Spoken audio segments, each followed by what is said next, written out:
El plenario de la Cámara de Diputados está sesionando desde las 10 de la mañana para definir el futuro del proyecto de ley para reformar el sistema de jubilaciones y pensiones de la Caja de Profesionales Universitarios, que está en crisis y que a partir de julio no tendría recursos para abonar a los pasivos.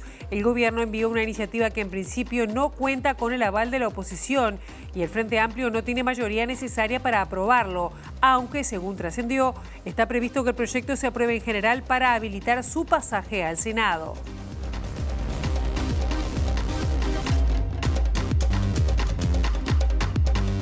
Buen mediodía, un gusto recibirles en esta edición de MBD Noticias. 12 grados es la temperatura en estos momentos en Capital, con vientos que soplan del sur-oeste con una intensidad de hasta 40 kilómetros en la hora. La máxima de hoy, 13 grados según el pronóstico de Inumet.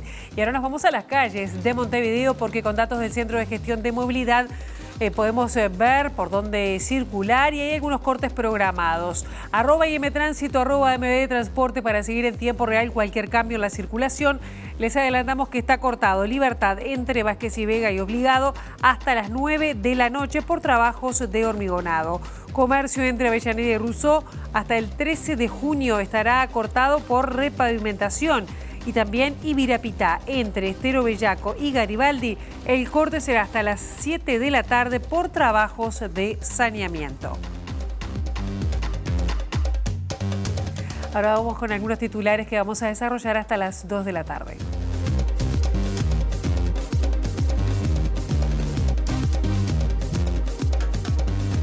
La Asociación de Funcionarios de la Biblioteca Nacional cuestionó el cierre de la institución y consideró que las autoridades debieron presentar un plan de acción con la financiación correspondiente. El secretario general de la FENAPES, Emiliano Mandasen, ve con preocupación que haya actores del gobierno que plantean modificaciones leves a la transformación educativa y no un rechazo frontal a los cambios impulsados por la anterior administración. La subsecretaria de Interior, Gabriela Valverde, remarcó la necesidad de un trabajo coordinado a nivel país y una revisión constante de las políticas aplicadas en uno de los problemas más grandes de la sociedad, que es la violencia basada en género. La Junta Departamental de Montevideo realizó un homenaje a la organización Madres y Familiares de Detenidos Desaparecidos, en el que el presidente del deliberativo, Claudio Visillac, le entregó una plaqueta conmemorativa a Milka González y Silvia Belisi en representación del colectivo. La continuidad de la cadena de panaderías La Vienesa sigue en duda debido a que la empresa no cumplió con los pagos de salarios que había comprometido, lo que genera preocupación en sus trabajadores. La Asamblea Nacional de Francia aprobó anoche en primera lectura una proposición de ley que legaliza y regula por primera vez la eutanasia para enfermos incurables que padezcan sufrimientos insoportables.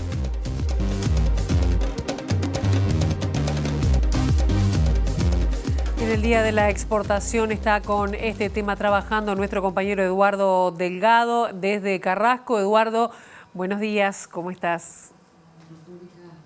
Un gusto saludarte, Pilar. Está justamente comenzando en este momento la celebración del Día de la Exportación aquí en la Sociedad Criolla Elías Regules, con la presencia del presidente Yamandu Orsi, varios ministros de Estado, entre ellos el de Economía, Gabriel Odone, el secretario de la Presidencia, Alejandro Sánchez, y el prosecretario Jorge Díaz. Además, por supuesto, cientos de personas vinculadas al sector de la exportación presentes en este evento que ya se ha transformado en un clásico justamente para este sector, donde se intercambia y se dialoga sobre diferentes temas referidos a esta área. Está hablando la presidenta de la Unión de Exportadores, Carmen Porteiro, y también hará el uso de la palabra el presidente del Banco República, Álvaro García, que es la institución que organiza esta actividad, y cerrará con las palabras del propio presidente Yamandu Orsi, refiriéndose a este sector de la actividad tan importante en el país y ya diferentes planteos que tiene el gobierno en cuanto al sector. Seguiremos de cerca lo que está ocurriendo en este lugar. ¿Cuál iba a ser el eje de esta? Estaremos atentos a lo que pueda surgir partir de ese homenaje, ese Día del Exportador. Y nosotros vamos ahora a otros temas que tienen que ver con la salud, porque se realizó esta mañana el relanzamiento del programa de salud visual escolar con la presencia de la subdirectora de Educación Inicial y Primaria, Selva Pérez, también de la ministra de Salud Pública, Cristina Lustenberg, y del presidente de ACE, Álvaro Danza. Lustenberg destacó que hay 300 niños y niñas esperando en el Hospital Pereira Rosell para ser operados de la vista, mientras que Danza denunció que el programa estaba estancado y puso como ejemplo la existencia en los depósitos del Hospital de Ojos de cientos de armazones, lentes y cristales esperando para ser usados. Estamos relanzando una actividad concreta, el programa de salud visual, donde se pesquisan niños de 5 años y niñas que puedan precisar lentes o alguna prestación, y también con otro de los objetivos más importantes, que los niños tienen que ser prioridad. Ayer estaba la dirección del Hospital Pereira Rosell, donde había identificado 300 niños que están esperando para una oportunidad, para una intervención quirúrgica por parte de ACE. Y así tenemos en todos los prestadores. Tiempos de espera, que por eso estamos trabajando con cada uno de los prestadores de todo el sistema de salud para revertir el acceso a medicamentos y los tiempos de espera. Pero en eso que es para todos los usuarios del sistema, las niñas y adolescentes son una prioridad. Tenemos en el depósito del Hospital de Ojos lentes, armazones y cristales, y sin hacer al servicio de los niños, que es un poco la idea del programa de salud escolar. O sea que vamos a reinstalar todo eso, por eso esto es un relanzamiento. Vamos a tratar de alcanzar a la mayoría de la escuela pública. Este es un programa que está destinado a las escuelas públicas, o sea que a lo largo del quinquenio vamos a ir recorriendo todas las escuelas públicas con los 3 programas: salud visual, auditiva y bucal. Y justamente estábamos escuchando a Álvaro Danza, quien es presidente de la Administración de los Servicios de Salud del Estado, quien aseguró que en los primeros meses de gestión se logró revertir el faltante de medicamentos y destacó que el 90% de la red de atención primaria en Montevideo está abastecida. Dijo también que están en pleno proceso las auditorías iniciadas en abril para detectar presuntas irregularidades en la gestión y en el manejo de los dineros públicos durante la pasada administración. Estamos trabajando intensamente, nada de eso se soluciona de un día para el otro.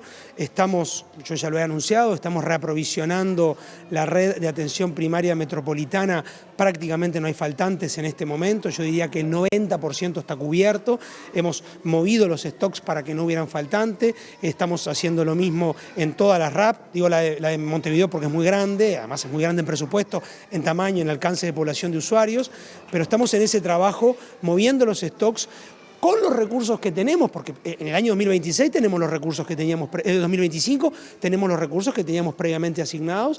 Con eso estamos tratando de gestionar mejor esos dineros públicos para que estén las cosas, y algunas cosas ya se están empezando a observar, ya las estamos empezando a observar, pero repito, va a dar trabajo, esto no es de un día para el otro. La Asociación de Funcionarios de la Biblioteca Nacional cuestionó el cierre de la institución y consideró que las autoridades debieron presentar un plan de acción con la financiación correspondiente. Desde el sindicato se sostiene que no se comunicó la medida del gremio ni a los mandos medios de la biblioteca. Quedamos muy impactados porque nos tomó a todos por sorpresa.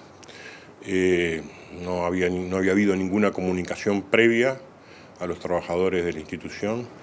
Al sindicato, por supuesto que no, pero tampoco a los mandos medios, o sea que la gente que está a cargo de las distintas reparticiones, secciones, departamentos, lo que fuera, no estaban enterados, y son los que hacen que la biblioteca funcione. ¿La biblioteca cuenta con habilitación de bomberos? No, bueno, no, nunca se pudo conseguir.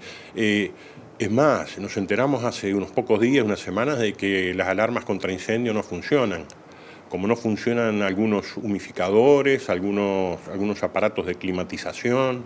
Nosotros pensamos que este procedimiento se tendría que haber hecho de otra manera. Tendría que primero haberse traído a la biblioteca, a los técnicos, a los profesionales, que hicieran un diagnóstico realmente de cuáles son los problemas que hay en el edificio, a ser superados y mejorados, y después presentar un plan de obra con etapas, digamos, con la financiación acorde, porque hoy la Biblioteca Nacional no tiene en el rubro inversiones plata como para financiar nada, tienen que pedirlo en el presupuesto, o sea que eso va a llevar tiempo. Entonces me parece que es como una medida apresurada. Y no se están tomando las medidas en la dirección de lo que nosotros pensamos que es el principal problema, que es la falta de personal. En la Biblioteca Nacional están trabajando hoy 41 funcionarios presupuestados nada más y 8 personas en comisión que hoy están y mañana no. De esos 41, el 40% o más tienen causal jubilatorio.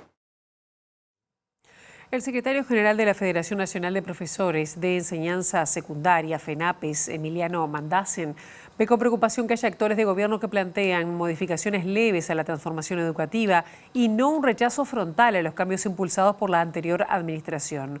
Mandasen señaló que las asambleas técnico-docentes que sesionan esta semana van a rechazar la transformación educativa que privilegia la permanencia en el sistema y no la evaluación de aprendizajes. Venimos de un proceso de profundo deterioro de aspectos sustanciales de lo que es un marco democrático de funcionamiento en la educación en general y en la educación media en particular, y venimos con la expectativa de que se vayan revirtiendo determinados procesos que generen nuevamente confianza al gremio docente en su conjunto. Por los primeros enfoques que hemos visto y repercusiones, ha rechazado nuevamente la transformación educativa en forma contundente, pero ahora ha dado un paso más, ha rechazado en forma contundente toda una serie de figuras de contralor y persecución político-pedagógica que se habían establecido por parte de la transformación educativa. Han recibido un rechazo muy importante, pero además con una fundamentación muy importante desde los colectivos docentes. Y bueno, y esperemos que este nuevo Codicen de la ANEP, junto con las direcciones generales, que esperemos que se conviertan en consejos rápidamente, comiencen un proceso de revisión profundo de la transformación educativa. Para Mandasen, uno de los puntos centrales es cómo se refleja el programa de gobierno que ganó con el presupuesto que se enviará al Parlamento y se priorizará a la infancia. Ese programa de gobierno implica en su estructura y en su planificación, se plantea antagónico a la transformación educativa. Si el gobierno va a tomar la decisión de edulcorar la transformación educativa o desmontarla para ir a un proceso de reflotar la educación pública uruguaya, porque no es entrar en un carácter refundacional, es reflotar las mejores tradiciones pedagógicas del Uruguay.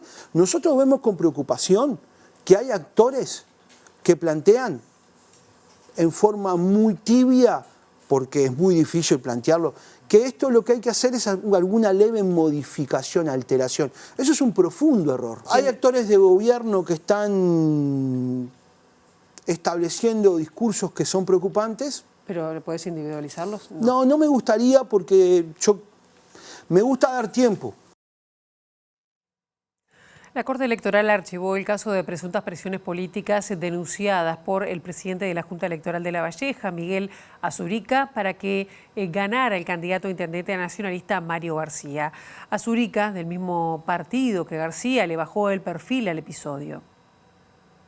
Recibida esa nota en la que el presidente de la Junta Electoral de La Valleja de alguna manera manifiesta que no ocurrió nada, que no fueran simplemente conversaciones entre dirigentes políticos locales, y no habiendo entonces hechos que se denunciaran, la Corte resolvió poner en conocimiento el tenor de esa nota al Partido Nacional, que había solicitado investigar estos hechos, y al ex candidato y ex intendente de La Valleja, el doctor García, que también había pedido investigar estos hechos. Bueno, se resolvió poner en su conocimiento el tenor de esta nota que elevó a Corte el presidente de la Junta Electoral de La Valleja. ¿No hay nada por fuera de lo previsto, en este caso de lo que prevé la norma? En realidad, de haber habido hechos con apariencia de delito electoral, tampoco era la Corte el órgano competente para juzgar estos hechos, ¿verdad? Todos los delitos electorales previstos en el artículo 191 de la Ley de Elecciones y de Registro Cívico son competencia del Poder Judicial y de Fiscalía eventualmente. Pero la Corte, como órgano rector del sistema electoral, naturalmente entendió que tenía que estar informada de primera mano de lo acontecido, por eso se le pidió esta información al presidente de la Junta Electoral de La Valleja, que como digo, le quitó entidad a sus declaraciones y a los hechos en sí. En el mismo tema, el intendente electo de La Valleja por el Frente Amplio, Daniel Jiménez, denunció manejos turbios durante la elección departamental del 11 de mayo. Dijo que la presión que se le ejerció al presidente de la Junta Electoral Departamental, que es del Partido Nacional, como decíamos, y una dirigente del Partido Colorado denunciada a través de la prensa, está totalmente fuera de lugar. Hubieron cosas que pasaron fuera de la Corte Electoral Departamental que fueron muy turbias. La participación y la presión que se le ejerció al presidente de la Junta Electoral, que es del Partido Nacional, y a una dirigente del Partido Colorado, que fue denunciado a través de la prensa por comunicadores y periodistas de La Valleja, está totalmente fuera de lugar. La intencionalidad es muy oscura, porque qué necesidad hay de 15 personas presionen a 2 personas que están participando en el escrutinio. Hoy se informó de que hubo una reunión en un hotel de Minas en el que supuestamente se presionó, ¿no? Se presionó se y generó donde esta presión. Y sí. Ahora, ¿pero qué se buscaba allí? Y alterar la elección. O sea que modificar de alguna anular forma. Votos. Anular votos. Yo no sé que hay audios que significan eso. Hoy el periodista Eduardo Preve en M24 también publicó algunos de esos audios. Yo no lo escuché algunos audios que ubicaban a dirigentes de primer nivel en esa reunión, ¿no? Que participaron en la elección. Entonces, yo creo que es algo, hay que dar un mensaje del sistema político de que esto no puede pasar, porque esto no pasa habitualmente en las elecciones, o por lo menos nosotros no nos enteramos. Vamos nuevamente a Carrasco, porque en estos momentos está hablando la presidenta de la Unión de Exportadores. Eduardo, te estamos escuchando, estamos contigo. Así es, Pilar, está hablando Carmen Porteiro, presidenta de la Unión de Exportadores, justamente en el marco del Día de la Exportación. Dio unos datos generales sobre la situación de las exportaciones del Uruguay en los últimos 10 años, las mejoras que ha habido en ese sentido, y habló de la necesidad de mejorar la inserción internacional del país, reducir los costos, tanto logísticos como de producción, y también cuidar la estabilidad macroeconómica, como a su vez promover la competencia en el país. Escuchamos y vemos parte de lo que está diciendo su discurso. Nos parece un factor más que nos tiene que dar más que muestra de que el trabajo en la sostenibilidad realmente tiene un repago muy tangible. Y acá es la única de Uruguay Innova que tuve que tomar, porque realmente es muy, y de eso estábamos hablando justamente con el presidente. Tenemos, en materia de innovación, tenemos un espacio de crecimiento y un espacio de trabajo inmenso que puede dinamizar todos nuestros sectores y cambiar las formas en que trabajamos. No solamente porque esto pueda generar nuevos sectores exportables que generen más trabajo y empleo de calidad, sino porque además en la interna de las empresas puede generar caminos de optimización del uso de los recursos que nos ayuden a ser más competitivos en los mercados. Y si no, el razonamiento por el contrario. Si nuestros competidores trabajan más rápido en innovación que nosotros, mucho de lo que vimos en la agenda va a perder relevancia porque va a quedar tapado e inundado por competidores que simplemente en la interna lo hacen mejor. Vean acá nada más en qué lugar está Uruguay y otros países con los que podríamos aspirar. Entonces, acá hubo una presentación sobre finales del año pasado de William Maloney del Banco Mundial, creo que muchos de nosotros estuvimos, y realmente fue muy interesante lo que planteó sobre la paradoja de la innovación. Y en ese sentido es bueno que haya conocimiento de esta paradoja para trabajar en el sentido correcto.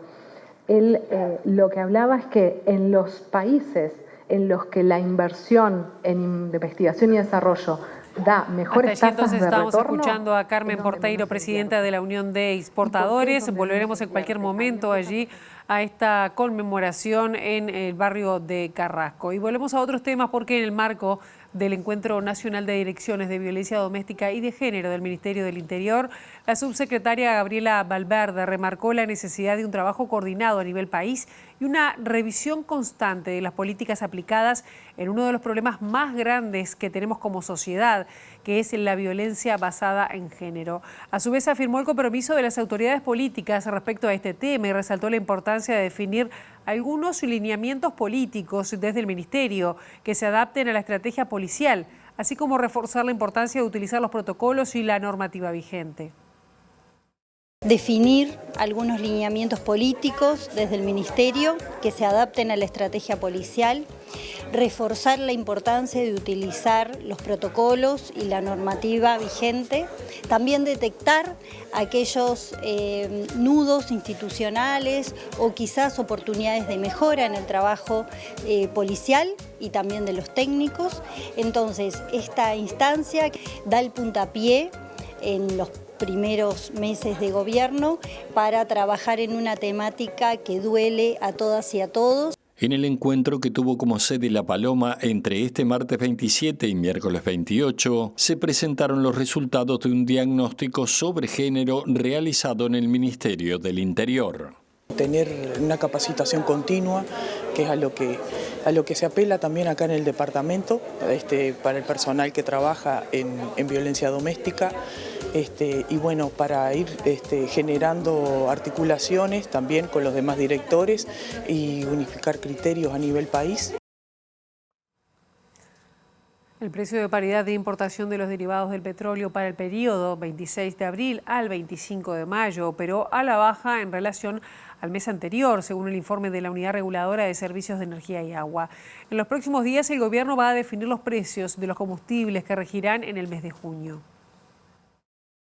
La baja del último mes es producto fundamentalmente de la caída de los precios FOB, es decir, de la mercancía puesta a bordo de un barco en el puerto de origen, los fletes internacionales, así como del tipo de cambio, indica la URSEA en su informe. Los precios de paridad de importación de las gasolinas y del gas licuado de petróleo disminuyen en menor grado que los referidos a los diferentes tipos de fuel oil y gasoil. Esto se debe a que los precios FOB de las gasolinas y del gas licuado de petróleo, que son los que tienen una mayor ponderación en los precios CIF de los combustibles, que incluye los costos de la mercancía, el seguro de transporte y los gastos de flete hasta el puerto de destino, disminuyen en menor grado que para los casos de fuel oil y del gasoil. El informe de la URSEA señala que el precio de paridad de importación en la ex planta de la refinería de La Teja para la nafta Super 95, incluyendo impuestos y la mezcla con bioetanol, se abarató 0,97 pesos, 1,48%. En el caso del gasoil común, el precio, incluyendo impuestos, descendió 1,91 peso,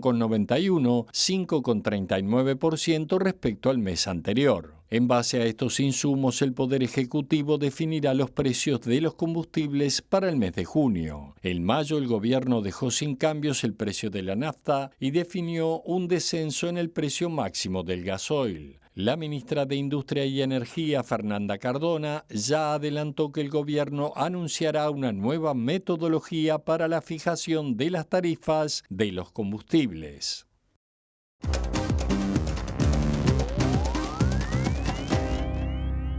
Momento de hablar de cuestiones científicas, en un momento que además se está inaugurando el Congreso de la Biociencia. Para hablar de este tema estamos recibiendo con muchísimo gusto a Gustavo Vila. Gustavo, bienvenido, ¿cómo estás? Muchas gracias, ¿cómo andas, Pilar? Muy buenos días. Exactamente tal como decías, se puso en marcha hace unas horas el Congreso Nacional de Biociencias, organizado por la Sociedad Uruguaya de Biociencias, y si uno entra por curiosidad, alguien ajeno al ambiente, a la página, al programa de las actividades que son hoy, mañana y pasado, va a encontrar tanta variedad de cosas que va a tener la duda cómo dentro de una única disciplina científica se puede hablar de todo esto. Y en realidad las biociencias son un montón de disciplinas que tienen en común eso, la vida, ¿no? Por eso lo de biociencias. Pero ¿por qué es importante este congreso? ¿Qué implica para nuestros científicos, también para quienes nos visitan? ¿Y cuáles son los temas que están arriba de la mesa en esta era en la cual nos atacan a menudo noticias que nos llenan a veces de estupor y a veces de curiosidad? Vamos a conversar con la presidenta de la Sociedad Uruguaya de Biociencias, María Eugenia Francia. Bienvenida, ¿cómo estás? Buenos días. Hola, buenas tardes. ¿Cómo estás, Gustavo? Bien, Muchas bien. gracias por el espacio. No, gracias a vos. Bueno, por un lado, lo primero, arrancaron esta mañana con la ceremonia formal y ya están a full. Sí, sí, este es un congreso intenso que tiene, bueno, una agenda muy ajustada, muy intensa, por momentos 5 sesiones paralelas. Lo estamos llevando a cabo en el Radisson, y esta es la 4ª edición de este congreso, que además de ser el Congreso Nacional de Biociencias, es la 3ª jornada binacional Argentina-Uruguay, tiene características internacionales también. Está bien. Dentro de ese gran marco de las biociencias, decíamos, ¿no?, que entra tanta cosa, hay algunos asuntos que tal vez son más llamativos para la gente, ¿no? Por ejemplo, hay todo un espacio grande para neurociencias, pero al mismo tiempo, tal vez en la sala de al lado estén hablando de temas vinculados con el agua potable o con la limnología o tal vez de salud animal. Los pasillos son una torre de Babel. Sí, sí. Bueno, un poco el Congreso, de hecho el Congreso se llama Diversidad y Convergencia de Saberes. La nuestra es una sociedad que nuclea 11 seccionales diferentes que representan diferentes saberes en lo que son las biociencias y que, como vos bien decís, abarcan desde la Sociedad Uruguaya de Limnología, de personas que trabajan en áreas de la ecología, como personas que trabajan en el área de la genética, de la bioquímica, de las neurociencias. Entonces, bueno, es muy diverso el paraguas de disciplinas que representamos y un poco el Congreso es un reflejo de nuestra composición, pero también estos son espacios de intercambio a donde intentamos encontrar el diálogo entre las disciplinas, porque, bueno, creo que todos en ciencia tenemos claro que las problemáticas solo las abarcamos de manera eficiente si las abarcamos desde una mirada interdisciplinaria. Entonces, la idea un poco de este congreso es aunarnos y encontrar puntos en común entre las diferentes disciplinas para sinergizar el trabajo. ¿Puede ser que uno de los temas transversales que cruza todo, lo he visto en mesas muy diferentes, tenga que ver, por ejemplo, con inteligencia artificial? Sí. Hay una mesa específicamente sobre inteligencia artificial y esta temática la abarcamos desde el punto de vista de la ética del uso de la inteligencia artificial, pero también desde los usos que la inteligencia artificial nos puede dar en la investigación, digamos, en nuestro trabajo cotidiano. Entonces, sí, es una de las áreas temáticas nuevas, digamos, que no habían estado en otros congresos y que, bueno, que un poco responde a la coyuntura actual y a la importancia que tiene este tema en este momento. Uno de los lugares más entretenidos para los legos suelen ser las exposiciones de pósters, porque allí hay una cantidad muy grande de investigaciones y casi siempre con la presencia de algunos de los protagonistas, de quienes desarrollaron esas investigaciones, con los cuales se puede conversar y dialogar. ¿Son abiertas al público? ¿Puede ir cualquier persona? Bueno, en realidad no son abiertas al público, pero es por una cuestión más logística que por otra cosa, porque el Congreso tiene más de 500 asistentes, entonces, bueno, estamos un poco a capacidad, digamos. De hecho, las sesiones de pósters, que tenemos más de 200 pósters que van a ser presentados en estos próximos días. Este Congreso agregamos una sesión adicional, tenemos 4 sesiones diferentes, y bueno, y la idea es que justamente ese sea el lugar de intercambio entre los investigadores que trabajan en diferentes disciplinas y sobre todo que los investigadores más jóvenes, que son como bien vos dijiste, quienes están de hecho haciendo el trabajo que presentan, tengan la oportunidad de hablar con investigadores tal vez un poco más experimentados, un poco más senior, para, bueno, darles una perspectiva nueva sobre su trabajo, o generar líneas de pensamiento sobre sus temáticas. Bien. Redondeando esta charla, que forzosamente es breve y que no alcanza ni para asomarse a todo lo que ustedes tienen allí a disposición, ¿qué queda después de un congreso de este tipo? ¿Qué le queda a la ciencia de Uruguay? ¿Qué les queda a ustedes como personas que están haciendo investigación?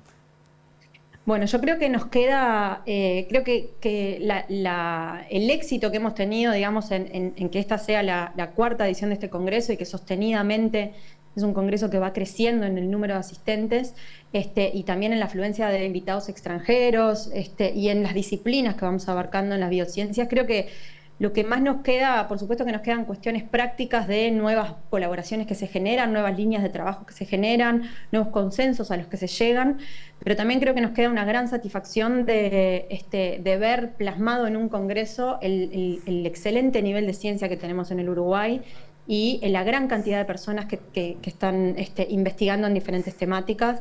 creo que nos queda a todos esa sensación de mucha satisfacción por el nivel y la calidad de ciencia que se hace en nuestro país. Te despido, María Eugenia, simplemente repasando 2 números que diste, ¿no? 200 pósters, que cada uno es una investigación científica, 500 personas anotadas, expositores del extranjero, de varios países, jornadas binacionales con Argentina, un éxito desde el minuto cero. Así que bueno, hablaremos luego para hacer las conclusiones y todo lo demás. Gracias por hoy. Álvaro, muchísimas gracias. Hasta pronto. Por ahí esta actividad, Pilar, que... ¿Viste? No dijo no vayan, ¿no? O sea, si alguien anda por el Radisson y tiene ganas de darse una inmersión en la ciencia de Uruguay, las sesiones de póster son espectaculares. Y ya hago un anticipo. La semana que viene arranca la Expo Sostenible, otro gran lugar para ver ciencia de nuestro país, con algunos puntos de contacto con las biociencias, otros no, pero vayan agendando que arranca el 5 allá en el Antel Arena. Y además hablan biólogos, ingenieros, hablan, bueno, una cantidad de profesionales de líneas de investigación que se están trabajando y que me imagino que el tema recursos también debe estar presente, ¿no? Cuando se está reclamando el 6+1 en lo que hace a la investigación y la innovación. Estamos claramente en un punto de coyuntura, en un momento de inflexión donde se empiezan a conocer algunos anuncios, pero todavía faltan obviamente esos, ¿no? Los más concretos, que seguramente cuando se envíe el proyecto de ley presupuestal habrá más datos, pero mientras tanto esto, ¿no? Mostrar la ciencia y mostrar por qué acá en ningún momento se puede hablar de gastos, sino de una inversión que vuelve en el bienestar de todos y todas. Muchísimas gracias Gustavo. Hasta la semana que viene y nosotros hacemos una brevísima pausa a la primera y ya venimos con más MBD Noticias. 12 grados es la temperatura en estos momentos en Capital. Recordemos que la máxima es de 13 grados, o sea que está muy frío en Montevideo a esta hora. Vamos rápidamente a exteriores para tomar contacto con nuestra compañera Abril Mederos. Abril, buenos días, ¿cómo estás?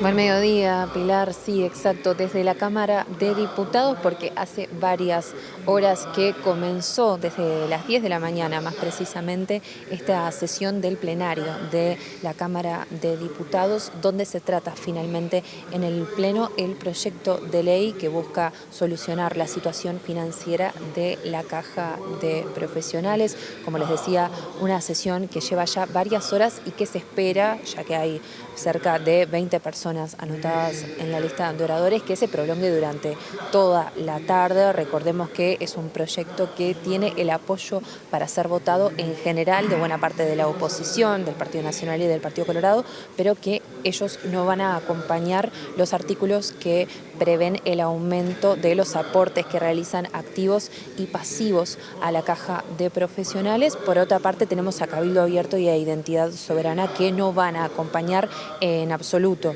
este proyecto. Más temprano hablaba el diputado Joaquín Garlo, que habló en representación del Frente Amplio sobre la exposición de motivos del proyecto y por qué necesitan que esta iniciativa se apruebe de inmediato frente a una caja que, recordemos, de no ser modificada la situación actual, no va a estar disponible para poder pagar a sus beneficiarios a partir del mes de julio. La solución requiere el carácter de urgencia. Otro aspecto esencial que presenta el proyecto y sobre el que hay consenso generalizado es la necesidad de que la solución sea contundente en tanto sostenible en el tiempo. Ni el sistema político, ni los actores vinculados a la caja, ni la sociedad en su conjunto pueden estar reeditando estas discusiones dentro de 2, 3, 4, 5 años. Y no porque sean temas menos importantes o de interés con relación a otros, sino porque poner en entredicho la viabilidad de los sistemas de seguridad social cada poco tiempo, como señalábamos, erosiona la confianza de los aportantes y genera una incertidumbre en términos generales que no contribuye al normal desarrollo y trabajo de esta institución y otras. Y eso requiere también de otro grado de responsabilidad del sistema político. Y por eso planteábamos las consideraciones que hacíamos respecto al proceso de discusión y de tratamiento de este proyecto. En este sentido, el proyecto pretende asegurar una viabilidad para los próximos 20 años. Si bien puede considerarse un periodo relativamente corto en cuanto a sistemas de seguridad social, es esperable que en ese periodo de 20 años ya operen plenamente otros cambios que propone esta misma reforma que estamos planteando y que van en la dirección de asegurar el equilibrio actuarial del sistema administrado por la Caja y lo que es, en definitiva, la convergencia con el sistema previsional común. Y decimos también que la propuesta debía ser equilibrada. Como ya advertimos, la Caja es un subsistema cerrado, compuesto por profesionales activos y pasivos. Por lo tanto, es necesario que estos actores sean parte principal de la solución a un problema que los involucra de forma directa. Hay hasta una razón de sentido común en pensar que el esquema de solución financiera de este problema requiere la participación de los principales actores involucrados en este sistema, que son trabajadores profesionales independientes activos y jubilados y pensionistas de la Caja de Profesionales. Pero el Estado tiene una responsabilidad ineludible también, y quiero ser enfático con esto. Más allá de lo que dispone el artículo 67 de la Constitución de la República sobre la obligación del Estado en salvaguardar el pago de jubilaciones y pensiones, el Estado es el encargado de supervisar, controlar y regular el funcionamiento de los subsistemas de seguridad social. Seguridad social que es un derecho humano fundamental de todas y todos los uruguayos y de todas las personas, conforme el artículo 22 de la Declaración Universal de los Derechos Humanos. Incluso más. Y una de las dificultades que había planteado la oposición era que este aumento de los aportes de activos y pasivos pudiera llegar a desincentivar que las personas pertenezcan a la Caja. Por eso se ha planteado que estas personas no vean aumentados sus aportes y que las personas declaradas en no ejercicio profesional pasen a aportar. Eso ha sido propuesto por algunos de los integrantes de la oposición e incluso por gremiales profesionales también. Hay que recordar que este proyecto plantea un salvataje del Estado, una apuesta de dinero del Estado de unos 36 millones de dólares anuales. Esta parte es compartida, pero de todas maneras se plantea que este número pueda llegar a subir. En este momento está hablando el diputado del Partido Independiente, Gerardo Sotelo, recordemos también uno de los partidos que votará en general este proyecto al final del día, pero que no acompañará estos puntos que mencionaba recién en particular. Se destaca la asistencia financiera del Estado. Y esta asistencia, luego del diálogo entablado y la propuesta hecha por la oposición, el gobierno accedió a subirla a 125 millones de pesos por mes. Si no me equivoco, pasaba de 30 a 36 millones de dólares por año. Nosotros planteamos sobre este tema. Bien, Abril, muchísimas gracias. Vamos a volver contigo en cualquier momento porque esta es una sesión que, bueno, va a seguir y va a tomar alguna resolución sobre el proyecto de la Caja de Profesionales Universitarios. Nos vamos nuevamente a esta conmemoración del Día de los Exportadores. Eduardo, estamos contigo.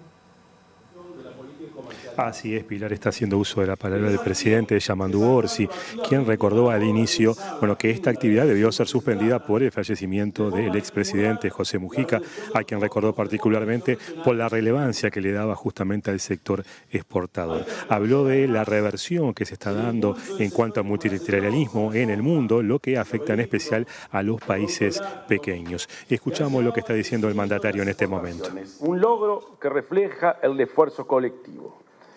En marzo del 2025, las exportaciones registraron un aumento interanual de 14%, unos 1.060 millones, y estuvieron impulsadas principalmente por las ventas de celulosa, carne bovina y concentrados de bebidas.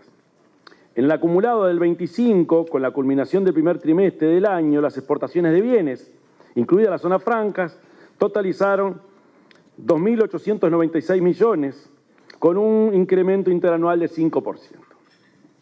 Nosotros ya estuvimos reunidos con la Unión de Exportadores del Uruguay, les escuchamos antes del resultado electoral, en la campaña, y nos llevamos la agenda de prioridades para el desarrollo del sector exportador del año 24, tal como les comentamos en aquella oportunidad. Y hoy reafirmamos, vamos a seguir trabajando por un Uruguay que crezca. En cuanto a las tareas que un gobierno o que nuestro gobierno se plantea, yo las divido o las pensamos en tres grandes áreas. Una de ellas, el área institucional, cómo visualizamos la institucionalidad que empuja o beneficia a este sector. En primer lugar, en este aspecto, es importante tener presente la Comisión Interministerial de Asuntos de Comercio Exterior, la CIASEX. Y ahí sabemos que el liderazgo en materia de inserción a veces es un tanto difuso y tiene a veces, muchas veces, fallas de coordinación, como ya lo estuvimos hablando. No solo el Ministerio de Relaciones Exteriores y el Ministerio de Economía tienen un liderazgo en esta materia, sino que otros ministerios claves en sectores estratégicos también juegan un rol relevante. Ministerio de Ganadería, Ministerio de Industria, Ministerio de Turismo y la propia OPP. En este sentido, el Gobierno decidió promover la articulación en materia de inserción internacional retomando las reuniones periódicas de la Comisión Interministerial para Asuntos de Comercio Exterior. Ya se han realizado 2 reuniones, por lo menos hasta la semana en que estuvimos planificando este planteo de la semana pasada. Comisión que hacía 11 años no se reunía y se marcaron definiciones estratégicas proactivas en todos los ámbitos de negociación. La estrategia de inserción internacional está nuevamente en el corazón de la estrategia de crecimiento y desarrollo económico del país. Por otra parte, es importante tener en cuenta y valorar el rol de Uruguay 21 y la red de oficinas comerciales proactivas en el Ministerio de Relaciones Exteriores. El Consejo Directivo de Uruguay 21 también ha realizado reuniones, un par de ellas por lo menos, en lo que va del gobierno. Uruguay 21 cuenta con un plan estratégico aprobado. Esto creo que es bastante rápido para ser solo 2 meses que estamos instalados, pero como los tiempos valen, nunca hay que bajar los brazos. Si pudiéramos hacerlo más rápido, lo tendríamos que hacer. Las acciones muestran cómo buscamos fortalecer Uruguay 21 como plataforma para la promoción de exportaciones, atracción de inversiones y la marca país, dotándolo de más músculo y atribuciones. Hace 2 semanas una delegación de Uruguay 21, 3 semanas, estuvo acompañado con la delegación del Ministerio de Economía en Estados Unidos hablando con posibles inversiones, y esto había sido muy difícil, si no imposible, realizar hasta ahora. Hasta allí estábamos escuchando a Yamandu Orsi, presidente de la República, en el Día Nacional de la Exportación. Vamos a seguir luego, en las próximas ediciones a profundizar sobre lo que allí surja. Hacemos una brevísima pausa, la última, y volvemos con más MBD Noticias.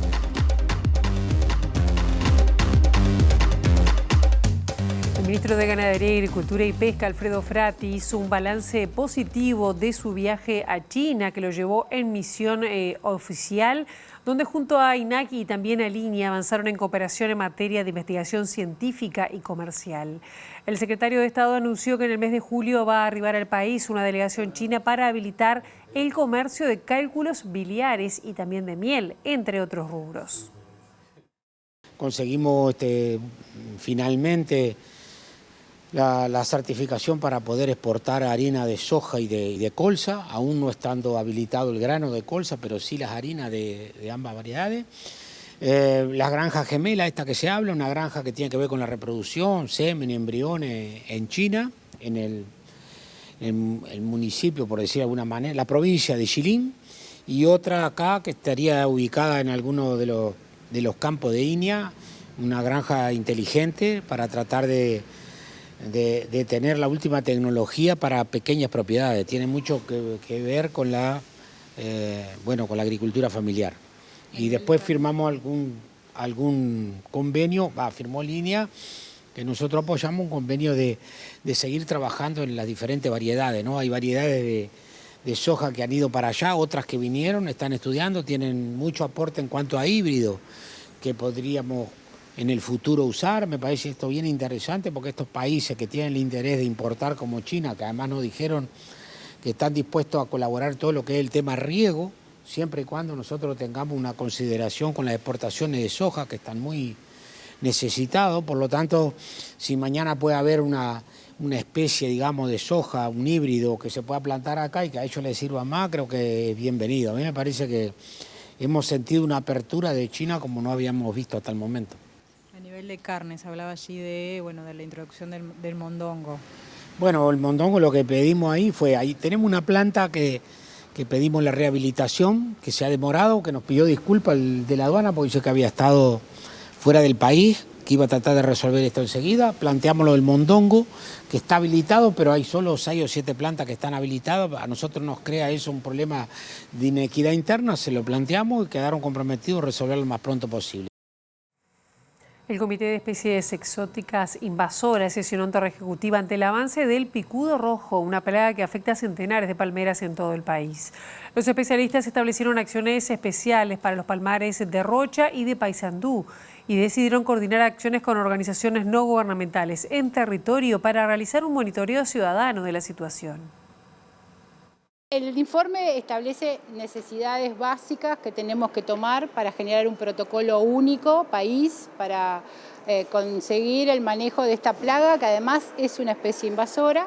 Entre esas necesidades es el registro de los datos a nivel interinstitucional, de forma que pueda registrarse en todo el país las palmeras afectadas, se puedan generar modelos de predicción que nos permitan predecir justamente cómo va a evolucionar la plaga en todo el territorio nacional. Especies invasoras tenemos muchas, tenemos cerca de 42 especies, el picudo rojo no era una de las que estaba como previsible y acá, bueno, las plagas y en especial las especies invasoras son producto de la acción antrópica, ¿no?, del ser humano y cómo generamos la introducción de estas especies en el país. Muchas de las medidas tienen que ver cómo destruimos las palmeras, ¿sí?, y cómo evitamos la dispersión de las larvas y los distintos fases de estadios que tiene este insecto.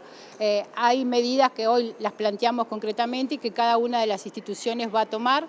Nos vamos a volver a reunir en un mes con avances concretos y esto es parte de lo que nosotros estamos planteando. Hasta este momento son palmeras exóticas que no son de nuestra flora nativa. Lo que tenemos que intentar manejar con la mayor eficacia es que no avance hacia nuestra flora nativa.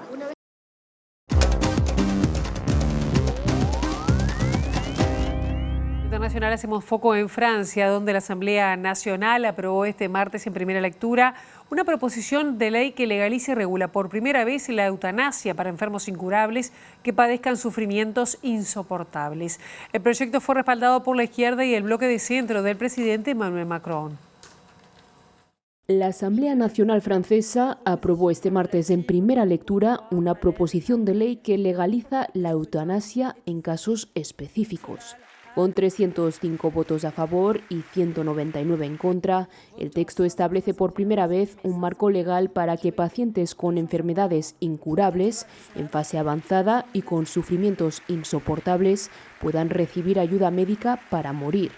El proyecto fue respaldado por la izquierda y el bloque centrista del presidente Macron, mientras que la derecha conservadora votó mayoritariamente en contra, aunque con divisiones internas, ya que los partidos permitieron libertad de voto. Según el texto, solo podrán acceder a la eutanasia quienes mantengan plena capacidad para expresar su consentimiento hasta el último momento. Quedan excluidos, por tanto, los pacientes en coma o con Alzheimer avanzado, aunque hubieran manifestado antes su voluntad. Para los partidarios de la eutanasia, el texto se queda corto y crea demasiados obstáculos, mientras que para los que se oponen va demasiado lejos. Aún así, los diputados favorables apoyaron masivamente la proposición de ley, ya que lo consideran mejor que la situación actual. El texto pasará ahora al Senado en otoño y volverá a debatirse en la Asamblea a comienzos de 2026. En paralelo, los diputados aprobaron por unanimidad una ley para garantizar el acceso a cuidados paliativos a todos los enfermos que lo necesiten. Llegamos hacia el final de esta edición. Ahora queda con ustedes toda la programación de TV Ciudad, de la edición central 18:55 y nosotros volvemos a las 8 bien tempranito con las primeras noticias de TV Ciudad. Pasen muy bien. Buena jornada.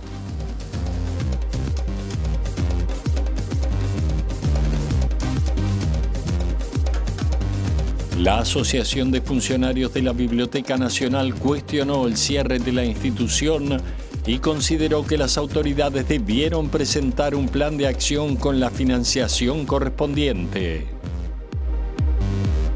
El secretario general de la FENAPES, Emiliano Mandasen, ve con preocupación que haya actores del gobierno que plantean modificaciones leves a la transformación educativa y no un rechazo frontal a los cambios impulsados por la anterior administración.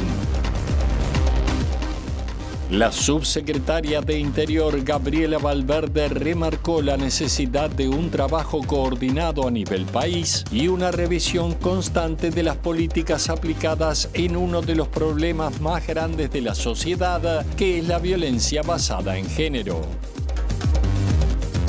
La Junta Departamental de Montevideo realizó un homenaje a la organización Madres y Familiares de Detenidos Desaparecidos, en el que el presidente del deliberativo, Claudio Visillac, le entregó una plaqueta conmemorativa a Milka González y Silvia Belisi en representación del colectivo.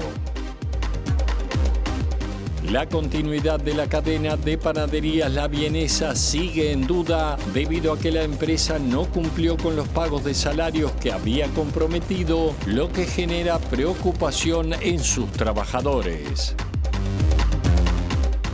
La Asamblea Nacional de Francia aprobó anoche en primera lectura una proposición de ley que legaliza y regula por primera vez la eutanasia para enfermos incurables que padezcan sufrimientos insoportables. El plenario de la Cámara de Diputados está sesionando desde las 10 de la mañana para definir el futuro del proyecto de ley para reformar el sistema de jubilaciones y pensiones de la Caja de Profesionales Universitarios, que está en crisis y que a partir de julio no tendría recursos para abonar a los pasivos.